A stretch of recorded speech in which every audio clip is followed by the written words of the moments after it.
কথাগুলো শুনলে কলিজাটা ঠান্ডা হয়ে যায়। মুখ থেকে কথা না যেন এক একটা মুক্তার দানা বাইর হচ্ছে। বলুন আল্লাহু আকবার। ঈমান আনে নাই, কাফের, কিন্তু নবীজির সামনে বসে থাকে। আরেকজন সাহাবী হচ্ছে আব্দুল্লাহ জুলকারনাইন, ঈমান আনে নাই, নবীজির সামনে বসে থাকে। এই তোমরা ঈমান আনো না, কিন্তু নবীজির সামনে এমনি বসে থাকো কেন? ওনাকে দেখলেই ভালো লাগে। নবীজি কিন্তু অনেক সুন্দর ছিলেন। কেমন? সাদা ধবধবে না, আবার একেবারে লালচেও না। নবীজির মুখের কালারটা ছিল দুধে আলতা মিশাইলে যেরকম একটা কালার ভেসে ওঠে, আল্লাহর নবীর চেহারা মোবারক ছিল এরকম সুন্দর। আল্লাহু আকবার। এই ভুরু দুইটা আমাদের তো ফাঁক, সবারই ফাঁক আছে। নবীজির ভুরুর মাঝখানে কোনো ফাঁকা ছিল না। নবীজির দুই ভুরুর মাঝখানে একটু লাগানো ছিল।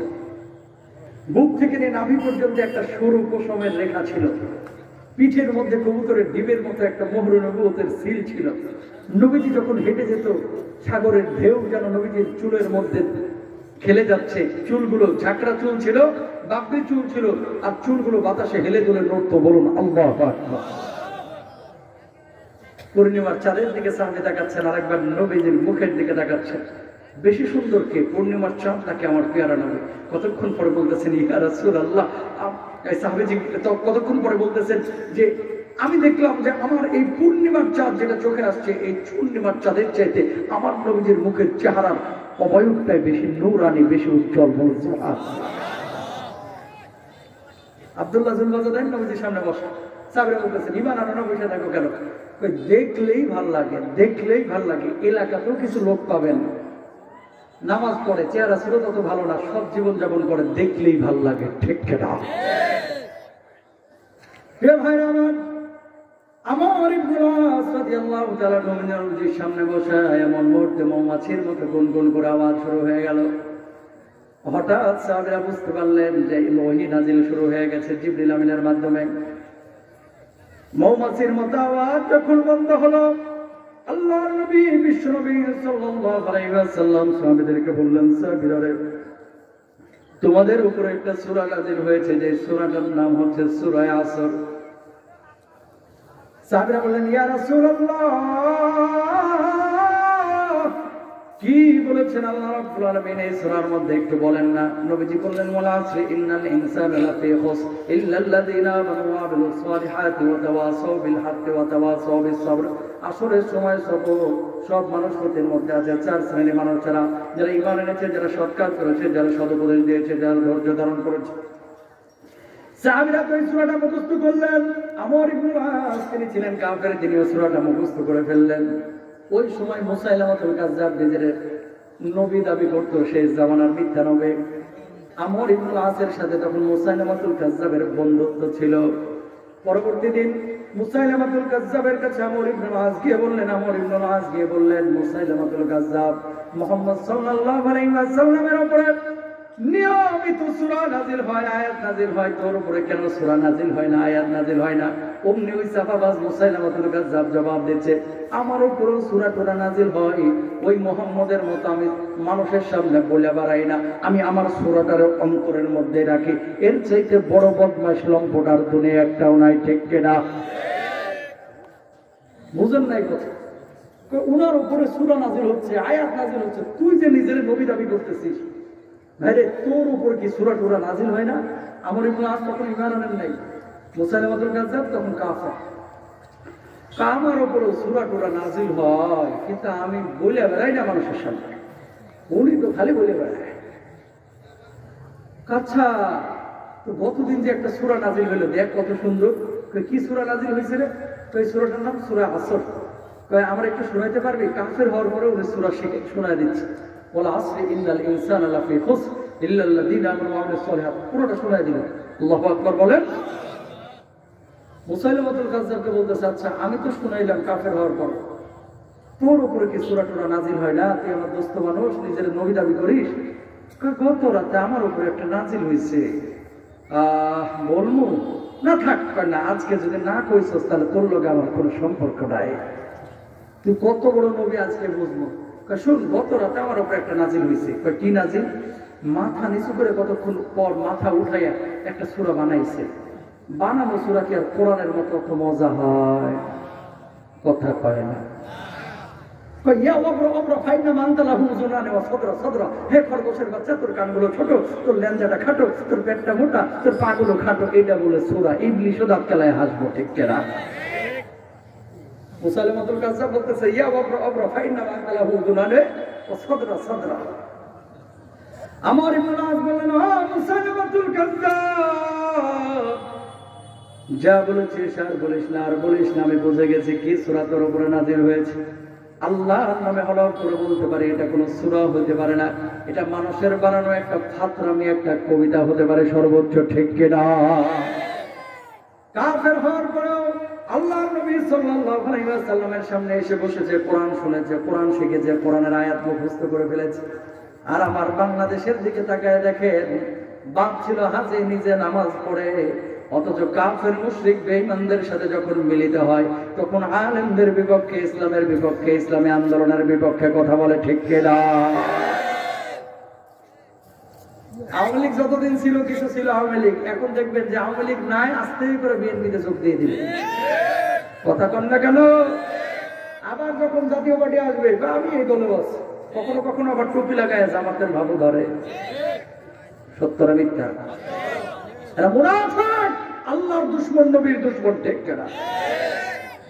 কোরআনের আইন, কোরআনের আদর্শ যদি কলিজার মধ্যে না থাকে, আপনি যেই দলই করেন না কেন, তাকান কিয়ামতের ময়দানে আল্লাহ কিন্তু আপনারা জিজ্ঞেস করবে না, তুই আওয়ামী লীগ করতি না বিএনপি করতি, জাতীয় পার্টি না জামাত করতি। আল্লাহ বলবে যে আমার ইসলামের উপরে ছিলি কিনা, আমার দ্বীনের উপরে ছিলি কিনা, ঠিক কিনা ভাইরা আমার? এখন আপনি বলবেন, কি বলবো ভাই, দুঃখের কথা, পুরো শরীরেই তো ঘা, মলমটা লাগাবো কোথায়? পুরো শরীরের মধ্যেই ঝামেলা। আজকে সারা পৃথিবীর বুকে দেখেন মুসলমানের অভাব নাই ভাই, 200-250 কোটি মুসলমান। পৃথিবীর বহু দেশ তো আমি প্রতি বছর সফর করি, আলহামদুলিল্লাহ। আমার মতো বাংলাদেশে মনে হয় না কোনো হুজুর এত বিদেশ সফর করে, আলহামদুলিল্লাহ। এটা গর্ব না, এটা আল্লাহর শুকরিয়া। কেন বলতেছে এই কথাটা? ইসলাম দুনিয়ার মধ্যে আছে, কিন্তু ইসলামের যে দাবিগুলো ছিল, এই দাবিগুলো না লালমনিরহাট, না রাজশাহী, না ঢাকার মানুষ, না পৃথিবীর মুসলমানরা মানতেছে। দাবি করি মুসলমান, কিন্তু ইমানের দাবি ফুলফিল কেউই আমরা মানি না, ঠিক কিনা? লেবানন একটা দেশ, মুসলিম দেশ, যা এই যে হাত বাড়াইলে আমি চা পাইলাম না, এখানে হাতটা বাড়াইলেই খালি পাইবেন মদ। মুসলিম দেশ।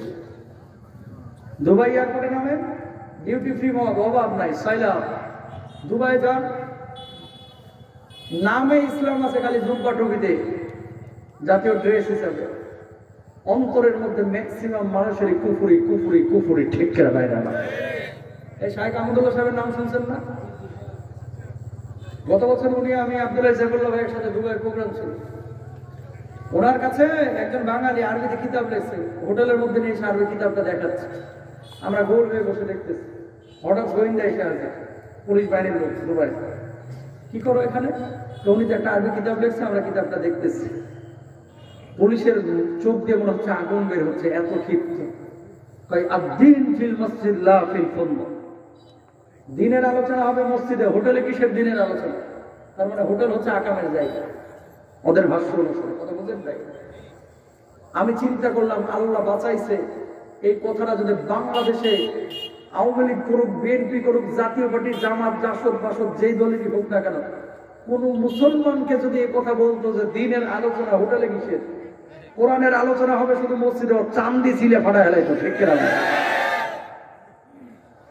তো দেখেন ইসলাম আছে। মদ ছয়লা হয়ে গেছে ভাই। কেন মুসলমান মার খাবে না? এই জন্যই আমরা মুসলমান মার খাচ্ছি। দাবি করছি মুমিন, কিন্তু অন্তরের মধ্যে ঈমান নাই। দাবি করছি মুমিন, মিথ্যার আশ্রয় নিই। দাবি করছি মুমিন, আমানতের খেয়ানত করি। ভোটটা আসলেই 2টা সিঙ্গাড়া আর 1 ঢোক কোকের লাগে একটা মিথ্যুক নেতাকে আমার নেতার চরিত্র ফুলের মতো পবিত্র বলেও ঘোষণা দিয়ে সারাদিন মিছিল করে, ঠিক কি? 2টা কোক, এই 2টা সিঙ্গাড়া আর 1 টুকরা, একটু কোক, কোক কোক। এটার লোভ তুমি সামলাইতে পারো না। 500 টাকা দিয়ে তোমার ভোট কিনে নেই, এটার লোভ তুমি সামলাইতে পারো না। আল্লাহর কসম করে বলছি, দাজ্জাল এই জামানায় আসলে তুমি ঈমান টিকিয়ে রাখতে পারবে না, ঠিক না? যে মানুষটা 500 টাকার লোভ সামলাইতে পারে না, সে দাজ্জালের সামনে কিভাবে টিকবে ভাই? টিকবে না। তাহলে কি যারা এরকম মানুষ আছে তারা ইমান নিয়ে কবরে যাইতে পারবো না, নাম থাকবে আব্দুর রহিম আব্দুল করিম, কিন্তু আসল মুসলমান হতে পারবো। এই জন্য প্রিয় ভাইরা আমার খেয়াল করেন, আল্লাহ নবীর সাহাবী আব্দুল্লাহ যুলবাজরাইন চাচা ছিল মুশরিক, বাপ ছিল মুশরিক কাফের। নবীজি সাল্লাল্লাহু আলাইহি ওয়াসাল্লামের কাছে আসলেন, আসার পরে বললেন, ইয়া রাসূলুল্লাহ, বাপ দাদার ধর্ম আর পালন করতে পারবো না, আপনি আমাদের কালিমা পড়ায় দেন। আল্লাহ নবী বিশ্বনবী সাল্লাল্লাহু আলাইহি ওয়াসাল্লাম কালিমা পড়ায় দিলেন। কালিমা পড়ায় দেওয়ার পরে এবার তিনি চাচার কাছে গেলেন। ওই মুশরিক চাচা তখন ঘরে ঘুমন্ত ছিলেন না, জাগ্রত ছিলেন, শীতের মধ্যে রজনী। আব্দুল্লাহ গিয়ে বললেন, চাচা ঈমান এনেছি আমি আল্লাহর প্রতি, আমার ঈমান এনেছি আল্লাহর নবীর প্রতি, আপনার ধর্ম আর পালন করতে পারবো না। সঙ্গে সঙ্গে চাচা একবারে তেলে বেগুনে জ্বলে উঠলেন, এত বড় সাহস, তুই ঈমান এনেছিস, এই মুহূর্তে আমার বাড়ি ছাড়বি, ঘর ছাড়বি, সম্পদ ছাড়বি, খামারের ওটগুলো ছাড়বি। আব্দুল্লাহ জবাব দিলেন, ও চাচা, বুঝে শুনে ঈমান এনেছি, আমি বাড়ি ছাড়তে রাজি আছি, সম্পদ ছাড়তে রাজি আছি, খামারের ওটগুলো ছাড়তে রাজি আছি। আল্লাহর কসম, যে কলিজার মধ্যে ঈমান এসেছে এই ঈমান আমি ছাড়তে রাজি নই। বলুন আল্লাহু আকবার। তাহলে বাইর হয়ে যায় মুহূর্তে আমার বাড়ি থেকে, কোন সম্পদ করে দেওয়া হবে না। আব্দুল্লাহ যুলবাজরাইন জবাব দিলেন, চাচা, সব সম্পত্তির মালিক আপনারা বানায় দিলাম, আর কখনো আপনার সামনে আসবো না। শীতের মাঝরাতে যখন বাড়ি থেকে বের হয়ে যাচ্ছেন, বলতেছে, এদিকে আয়, কোথায় যাচ্ছিস, কার কখনো আপনার সামনে আসবো না, সব দাবি দেওয়া ছেড়ে দিলাম। আব্দুল্লাহ, এই মুহূর্তে তোর পরনের যে জামা কাপড়টা আছে, জামা কাপড়টা খুলে দিয়ে যাবি রে আব্দুল্লাহ।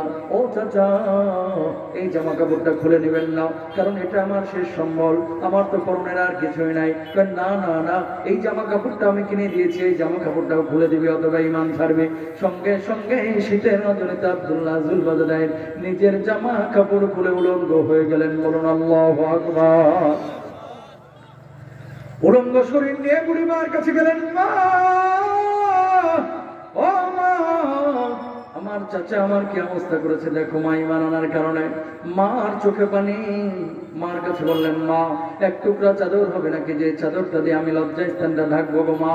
মা এক টুকরা চাদর দিলেন, এই চাদরটা দিয়ে লজ্জাস্থানটা ঢেকে আল্লাহর নবীর বাড়ির দিকে রওনা হলেন। নবীজি তখন তাহাজ্জুদের নামাজের জন্য জাগ্রত হয়েছে। আল্লাহর নবী সালাম ফিরানোর পরে দেখতে পেলেন একজন যুবক আল্লাহর নবীর বাড়ির সামনে দাঁড়ানো। রাতের অন্ধকারে নবীর চেহারা চিনতে পারেন নাই। আল্লাহর নবী বললেন, যুবক,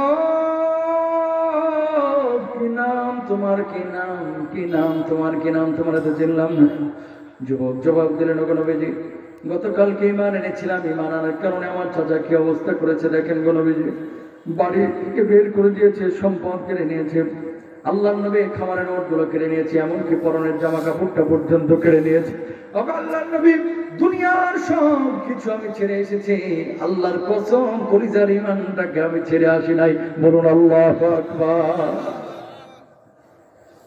নবীজির চোখে পানি। ও আব্দুল্লাহ, এই জায়গায় একটু দাঁড়া, আমি ঘরের মধ্যে থেকে আসছি। নবীজি ঘরের মধ্যে গেলেন, যাওয়ার পরে ইয়ামানি একটা ডোরা কাদা চাদর নিয়ে আসলেন। নিয়ে আসার পর আব্দুল্লাহর গায়ের উপরে বিছিয়ে দিলেন, ছড়াই দিলেন। বললেন, আব্দুল্লাহ রে, আমি নবী আমার ব্যবহৃত চাদরটার মালিক, আজকে থেকে আমি তোরে বানায় দিলাম। বলুন সুবহানাল্লাহ। আব্দুল্লাহর চোখে পানি। ইয়া রাসূলুল্লাহ, আপনার চাদর আমি পেয়েছি, নিজেকে ভাগ্যবান মনে হচ্ছে, কিন্তু গো নবীজি, আজকে আপনার কাছে আমার একটা আরজি আছে, একটা আরজি আছে, শুনবেন না কেউ? নবীজি বললেন, বল বল, কি আরজি আছে আমার কাছে, বল, তোর সব আরজি আমি শুনবো। আল্লাহর নবী, আমি জানি আল্লাহ রাব্বুল আলামিনের কাছে আপনি যেই দোয়া করবেন আল্লাহ তাআলা সেই দোয়া কবুল করবে। এই সময় দোয়া কবুলের সময় আপনি আমার জন্য একটা দোয়া করেন না। আল্লাহর নবী বললেন, কি দোয়া করব, বল বল। আল্লাহ রাব্বুল আলামিন যেন আমার শাহাদাতের মওত দান করে। আল্লাহর নবী হাত তুলে দোয়া করলেন, আল্লাহ, আমার আব্দুল্লাহ ঈমানের কারণে দুনিয়ার সবকিছু ছেড়ে এসেছে, আল্লাহ আব্দুল্লাহকে তুমি শাহাদাতের মওত দান করো। আব্দুল্লাহর রক্ত তুমি কাফের বেঈমানদের জন্য হারাম করে দিও। সাহাবী এবার পাশ থেকে বললেন, ওগো নবীজি, আমি শহীদ হইতে চাইলাম, কিন্তু আমার রক্ত কাফের বেঈমানদের জন্য আপনি কেন হারাম করলেন? আল্লাহর নবী জবাব দিলেন, কেউ যদি শাহাদাতের তামান্না নিয়ে ঘরের বিছানাতেও মারা যায়, আল্লাহ রাব্বুল আলামিন তারও শাহাদাতের মর্যাদা দিয়ে দেন। জোরে বলেন না সুবহানাল্লাহ। আল্লাহর নবী দোয়া করলেন, যা যা যা গরীব সাহাবী যারা আছে তাদের সঙ্গে থাকা শুরু কর মসজিদ নববীর পাশে। কয়েকদিন পরে তাবুকের যুদ্ধের ডাক পড়েছে, সব সাহাবীর সঙ্গে সাহাবীও গিয়েছেন। হঠাৎ প্রচন্ড জ্বরে আক্রান্ত হয়ে গেলেন। যুদ্ধের এখনো 2-3 দিন বাকি, এমন মুহূর্তে আল্লাহর নবীর এই সাহাবী দুনিয়া থেকে বিদায় নিয়ে চলে গেলেন। মাগরিবের নামাজের পরে আবু বকর সিদ্দিক রাদিয়াল্লাহু তাআলা আনহু তার লাশটাকে গোসল দিচ্ছে। নবীজি তখনও জানেন না আমার আব্দুল্লাহ দুনিয়া থেকে বিদায় নিয়ে চলে গেছে। নবীজি ওই দিক দিয়ে হেঁটে জানার বলেন, আবু বকর কার লাশ গোসল দিচ্ছে? আমি নবী কিছুই তো জানি না। আবু বকর জবাব দিলেন, নবীজি আপনার কলিজার টুকরা সাহাবী আব্দুল্লাহ দুনিয়া থেকে বিদায় নিয়ে চলে গেছে। নবীজির মনটা খারাপ হয়ে গেল। আল্লাহর নবী মাথাটা নিচু করে ফুপিয়ে ফুপিয়ে কাঁদলেন, চোখ দিয়ে টপ টপ টপ টপ করে পানি পড়তেছে। সব সাহাবীর জন্য আল্লাহর নবী ফুপিয়ে ফুপিয়ে কাঁদেন নাই। আব্দুল্লাহ যুলবাজরাইনের জন্য কেঁদেছেন, জাফর বিন আবি তালিবের জন্য কেঁদেছেন, হামজা রাদিয়াল্লাহু তাআলা আনহুর জন্য নবীজি ফুপিয়ে ফুপিয়ে কেঁদেছেন। কতক্ষণ পর আল্লাহর নবী মাথা তুলে আবু বকরকে বললেন, আবু বকর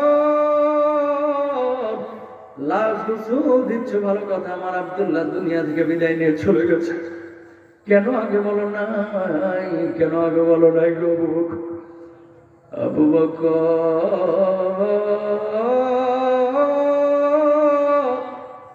লাশ গোসল দেওয়ার পরে খবরদার কেউ জানাজার নামাজ আমার আব্দুল্লাহর পড়াইবা না। আবু বকর বললেন, ওগো নবীজি কেন তার জানাজার নামাজ পড়াবো না? কেন পড়াবো না? আল্লাহর নবী জবাব দিলেন, আমার আবু বকর আমার আব্দুল্লাহর জানাজার নামাজের ইমামতি আমি নবী নিজেই করব। বলুন আল্লাহু আকবার। ইমামতি নবীজি নিজে করলেন। সাহাবীরা দৌড় দিয়েছেন কবরের কাছে, লাশ কবরের মধ্যে নামাবেন এই জন্য। আল্লাহর নবী বললেন, সাহাবীরা কেউ নামবি না, কেউ নামবি না, আজকে কবরের মধ্যে কেউ নামবি না, আমি নবী নিজেই নামবো। সবার আগে বিশ্ব নবী সেই কবরের মধ্যে নামলেন। আবু বকর এ পাশে নামো, ওমর এই পাশে নামো। কবর একটা, পৃথিবীর শ্রেষ্ঠ 3 জন মানুষ সেই কবরের মধ্যে দাঁড়ানো। দেরে লাশটা আমার হাতে দিয়ে নবীজি লাশটা হাতের মধ্যে নিলেন, আকাশের দিকে তুলে বললেন, আল্লাহ আমার আব্দুল্লাহ ঈমানের কারণে দুনিয়ার সব কিছু ছেড়েছে গো আল্লাহ, আমার আব্দুল্লাহর উপরে আমি খুশি আছি। আল্লাহ তুমি আমার আব্দুল্লাহর উপরে খুশি হয়ে যাও। লাশ দাফন হয়ে গেল। সব সাহাবীরা বাড়িতে চলে যাচ্ছেন, কিন্তু আবু বকর সেখান থেকে নড়েন না। অন্যান্য সাহাবীরা বললেন, আবু বকর কেন কেন আপনি কবরের পাশে বসে আছেন? আবু বকর সিদ্দিক রাদিয়াল্লাহু তাআলা কবরের পাশে বসে বসে এইভাবে থাপ্পড় মারতেছে কবরের উপরে। সাহাবীরা বলতেছেন, কবরের মধ্যে এইভাবে থাপ্পড় কেন মারতেছেন? আবু বকর বললেন, কি কপাল রে, কি কপাল, মাত্র কয়েকদিন আগে ঈমান এনেছে। আমি আবু বকরের লাশটা কেন তার লাশের জায়গায় আজকে হলো না? আল্লাহর নবী যে লাশ নিয়ে আল্লাহকে বললেন, আল্লাহ আমি খুশি আছি, তুমিও খুশি হয়ে যাও। আমি আবু বকরের লাশটা যদি তার জায়গায় হতো নিজেকে ধন্য মনে করতাম। এই জন্য কবরের উপর আমি এইভাবে থাপ্পড় মারছি। বলুন সুবহানাল্লাহ।